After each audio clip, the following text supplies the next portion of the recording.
Olá, eu sou a Bianca e venho aqui gravar esse vídeo resposta para o nosso curso Multiletramento Engajado, Currículo como Transformação, relacionado ao módulo 1, Decolonialidade e Currículo Desencapsulado.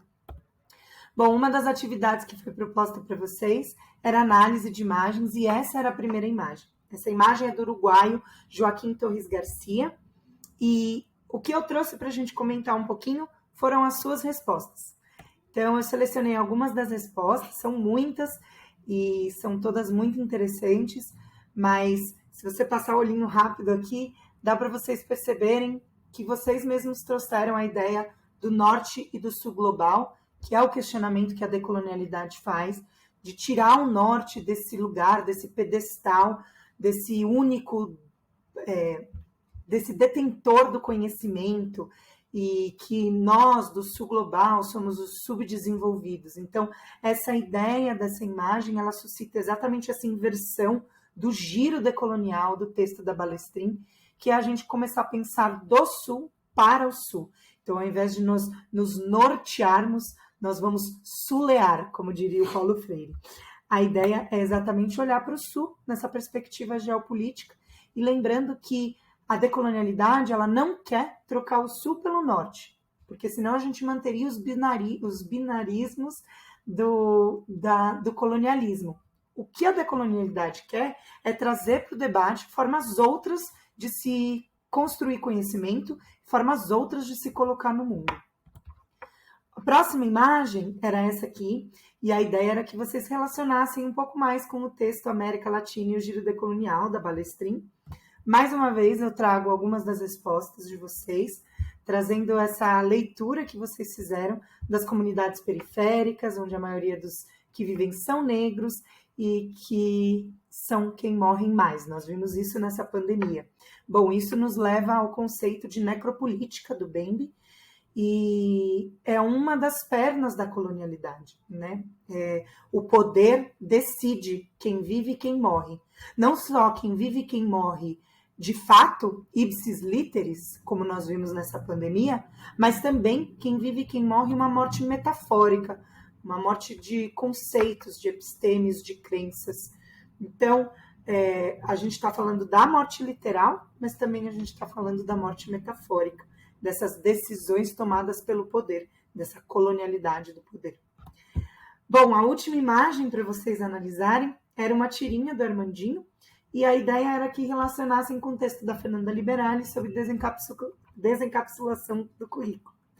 Mais uma vez, eu trago as respostas que vocês criaram, de que a escola precisa levar em conta a realidade dos alunos, de que os conteúdos têm que estar relacionados com a vida que se vive, e de que as soluções e as transformações do nosso mundo precisam vir dessa comunidade, desse grupo engajado, junto com o professor, comunidade escolar e alunos.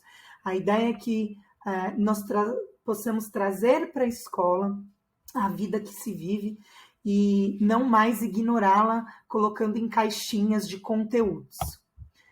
Foram também postadas algumas perguntas no Padlet e eu venho aqui falar um pouquinho delas. Foram 3. A primeira é perguntando sobre a diferença entre colonização, colonialismo e colonialidade.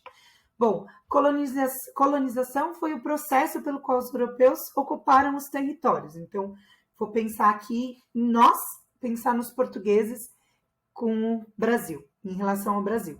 Então, a colonização foi esse processo de entrada dos portugueses no Brasil.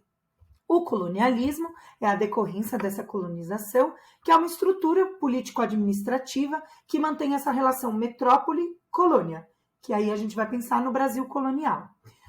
E, consequentemente, a colonialidade. Então, a colonialidade seria após o rompimento do colonialismo, então, quando a colônia se vê independente da metrópole, permanecem um conjunto de formas de organizar e perceber o mundo, de construir conhecimento e de reconhecer grupos. Dessa forma, essa tríade que sustenta a colonialidade, que é o gênero, raça e trabalho, ela permanece nos moldes do colonialismo. E isso vai perdurando historicamente na nossa Constituição como sujeitos subalternizados.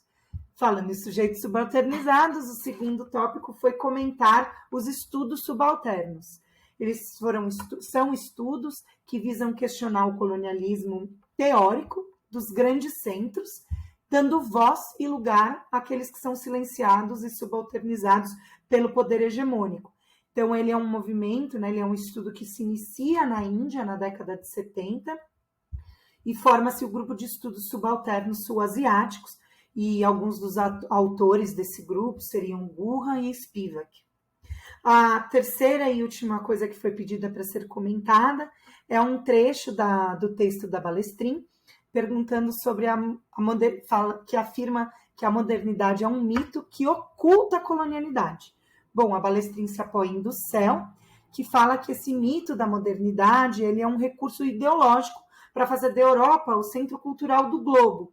E tem como objetivo, né, a modernidade tem esse objetivo de tentativa de fazer com que a sua regionalidade, então a regionalidade europeia, se torne universal.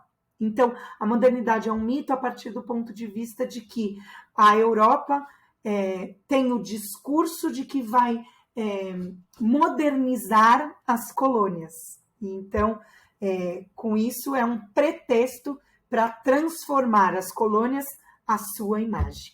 Bom, eu espero ter ajudado e aberto para o debate.